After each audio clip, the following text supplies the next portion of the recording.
আসসালামু আলাইকুম। আজকে খুবই গুরুত্বপূর্ণ একটা বিষয় নিয়ে আলোচনা করব, যেটা বাংলাদেশের টপ অফ দা টপিক বর্তমানে। সেটা হচ্ছে রাজসাক্ষী। রিসেন্টলি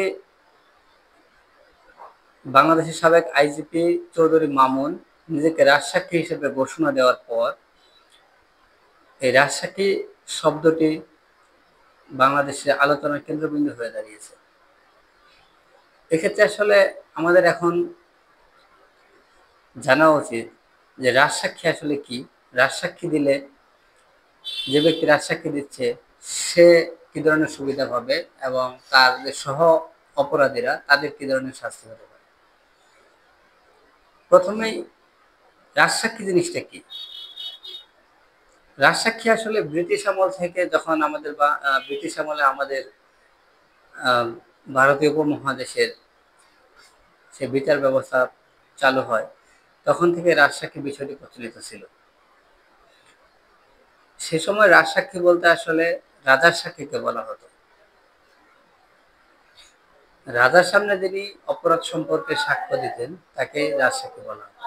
যেহেতু বর্তমানে সেই প্রথা বা রাজ্য প্রথা চালু নেই, সেহেতু এখন এই রাজসাক্ষীকে বলা হয় রাষ্ট্রের সাক্ষী, অর্থাৎ রাষ্ট্রের পক্ষে যিনি সাক্ষী দিবেন।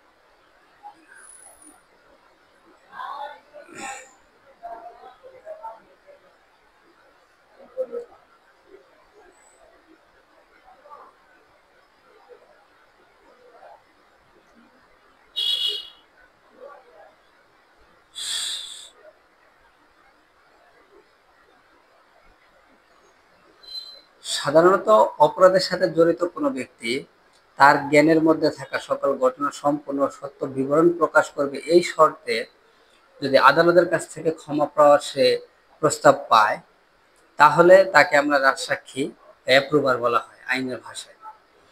অর্থাৎ তিনি যে ঘটনা সম্পর্কে সাক্ষ্য দিবেন, যে ঘটনার বা যে মামলার তিনি আসামি, তার সহ আসামিদেরকে জড়িয়ে ঘটনার সত্য বিষয় প্রকাশ করে সে যদি রাষ্ট্রের পক্ষে হয়ে সাক্ষী দেয় এবং ঘটনার সত্যতা তুলে ধরে, তাহলে তাকে রাজসাক্ষী বলা হয়। এটি সাক্ষ্য আইনের ১৩৩ ধারা এবং ফৌজদারি কার্যবিধি ৩৩৭ এবং ৩৩৮ দ্বারা কিছু শর্ত সাপেক্ষে রাজসাক্ষীকে কিছু বিশেষ সুবিধা দেয়। তবে রাজসাক্ষীর যে বক্তব্যের গুরুত্ব, সেই গুরুত্ব যদি বা আইনগত সাক্ষ্যগত ভ্যালু যদি আমরা দেখি, তাহলে সাক্ষ্য আইনের ১১৪ ধারা অনুসারে কোনো রাজসাক্ষীর বয়ান যদি যথেষ্ট বিশ্বাসযোগ্য না হয় এবং পারিপার্শ্বিক পরিস্থিতির সাথে যদি সমর্থিত না হয়, তাহলে শুধুমাত্র রাজসাক্ষীর সাক্ষ্যের উপর ভিত্তি করে তার সহ অপরাধী বা রাজসাক্ষীর বক্তব্য নির্ভর করে সাজা দেওয়ার ক্ষেত্রে অত্যন্ত সতর্কতা এবং আদালতের বিচক্ষণতা কাম্য। এক্ষেত্রে আদালতকে অবশ্যই এই যে রাজসাক্ষীর যে সাক্ষ্য, সেই সাক্ষ্যের বিশ্বাসযোগ্যতা ও তার যাচাই বাছাই করে তারপরে সেই বক্তব্যের উপর ভিত্তি করে সাজা দিতে হবে।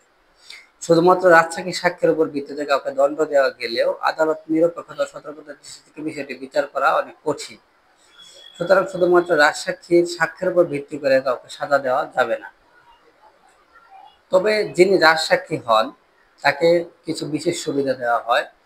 তিনি আদালতে বিশেষ সুবিধা পেয়ে থাকেন আদালতের কাছ থেকে। তিনি যে জেলখানায় থাকেন সেখানে তাকে আলাদা একটা সেলে রাখা হয়, যাতে অন্য কোনো আসামিরা তাকে পরিচিত করতে না পারে বা অন্য কোনো ব্যক্তি তাকে পরিচিত না করতে পারে। এবং একজন রাজসাক্ষী যিনি রাজসাক্ষী দিয়ে হন, তিনি যদি আদালতে সত্য সাক্ষ্য দিয়ে থাকেন, তাহলে আদালতের প্রতিশ্রুতি অনুযায়ী বা আইনের প্রতিশ্রুতি নিয়ম অনুযায়ী তিনি পূর্ণ ক্ষমা পেয়ে থাকেন। তবে অবশ্যই তাকে সত্য সাক্ষ্য দিতে হবে। কিন্তু যদি সে মিথ্যা সাক্ষ্য দেন, তাহলে কিন্তু তার মূল অপরাধের বিচার হবে। তবে রাজসাক্ষীর সাক্ষ্যের ভিত্তিতে যদি সাক্ষ্য পরিপূর্ণ সত্য হয় এবং ঘটনার পারিপার্শ্বিকতার সাথে সত্যতা থাকে, তাহলে রাজসাক্ষীর যে সাক্ষ্যের ভিত্তিতেও অনেক সময় আসামিকে অন্যান্য আসামিদেরকে সর্বোচ্চ সাজা দেওয়া যেতে পারে। ঐতিহাসিক কিছু রাজসাক্ষীর আমরা যদি ইতিহাস ঘেঁটে দেখি বা ইতিহাস থেকে পাই, তাহলে আমরা বলতে পারি ১৯০৮ সালের আলিপুর বোমা মামলার ক্ষেত্রে নরেন গোসাই সরকারের পক্ষ হয়ে রাজসাক্ষী হয়েছিলেন। যাকে এই অপরাধের হত্যা করেন বিপ্লবী, পরবর্তীতে তাকে হত্যা করেন বিপ্লবী কানাইলাল দত্ত ও সত্যেন্দ্রনাথ বসু। এবং আরেকটি মামলায়, মহাত্মা গান্ধী হত্যা মামলায় হিন্দু মহাসভা কর্মী দিগম্বর বাগদে রাজসাক্ষী হয়েছিলেন। তো যেহেতু আমাদের বর্তমানে আমাদের সাবেক আইজিপি, বাংলাদেশের সাবেক আইজিপি চৌধুরী মামুন তিনি রাজসাক্ষী হতে যাচ্ছেন এবং আদালত তার সেই দরখাস্ত মঞ্জুর করেছে। এখন আমাদের দেখার অপেক্ষায় তার বক্তৃতার কতটুকু সত্যতা এবং ঘটনার সাথে পারিপার্শ্বিকতার সাথে কতটুকু মিল থাকে এবং তার উপর ভিত্তি করে আদালত কতটুকু বিচার করতে পারেন বা আদালত কতটুকু আমলে নিতে পারেন। ধন্যবাদ।